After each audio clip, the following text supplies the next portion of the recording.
કાલોલના મલાવ, મધવાસ, સણસોલી અને દેલોલ વિસ્તારમાં વરસાદ થયો છે.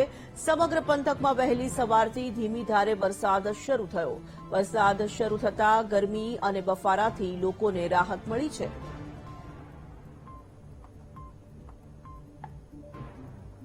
સંવાદદાતા વિવેક સુથાર જોડાઈ ચૂક્યા છે ફોન લાઈન પર. વિવેક, પંચમહાલના કાલોલ તાલુકામાં વાતાવરણ પલટાયું છે, વરસાદી દ્રશ્યો પણ સામે આવી રહ્યા છે.